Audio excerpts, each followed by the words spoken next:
வணக்கம். என்னை எக்மோர் போலீஸ் ஸ்டேஷனில் கஸ்டடியில் எடுத்திருக்காங்க. நான் மறைந்திருந்து தலைமறைவாக இருந்து அப்படின்னு சொன்னதுக்கு இந்த இடத்துல மறுப்பை தெரிவிச்சுக்கிறேன். நான் எங்கேயும் போகலை. நான் ஹைதராபாத்தில் படப்பிடிப்பில் இருந்தேன். I have been shooting in Hyderabad every day. நேற்று ஷூட்டிங் முடிஞ்சு தான் நான் வந்தேன். அப்போ தான் என்னை அப்ரேன் பண்ணாங்க. நான் என் வீட்டில் தான் இருந்தேன்.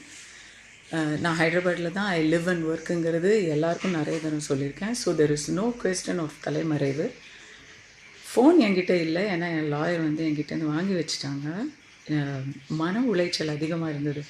ப்ரெஸ்ஸு ரொம்ப ஃபோன் பண்ணிகிட்டே இருந்ததுனால வாங்கி வச்சுட்டாங்க. இப்போ கூட இரவல் ஃபோன்லேருந்து தான் இதை நான் பதிவு பண்ணுறேன். Just to tell everybody that I never run away. நான் எங்கேயும் தலைமறைவாகவும் இல்லை, ஓடவும் இல்லை, ஒளியவும் இல்லை. ஹைதராபாத்தில் ஷூட்டிங்கில் இருந்தேன். என் வீட்டில் தான் இருந்தேன். ஷூட்டிங் முடிஞ்சு வந்ததுக்கப்புறம் தான் என்னை ரொம்ப நார்மலாக தான் நானே கோஆப்ரேட் பண்ணி தான் கூட்டிகிட்டு வராங்க. ஸோ இது வரைக்கும் பத்திரிக்கையில் வந்த செய்திகளை நான் பார்க்கல. Because I wanted some peace of mind. So என் ஃபோனை நான் என் லாயர்கிட்ட கொடுத்துட்டு நான் போயிட்டேன்.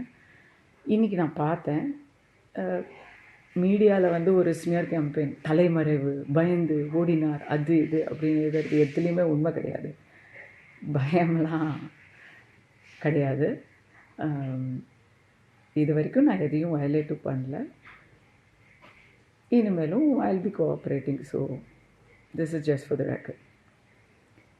இன்றைக்கி இப்போது எக்மோர் போலீஸ் என்னை கூட்டிகிட்டு போகிறாங்க என்கொயரிக்கு.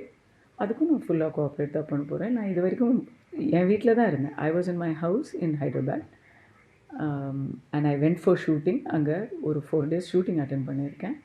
So there is no question of தலைமறைவு அட் ஆல். டாட்.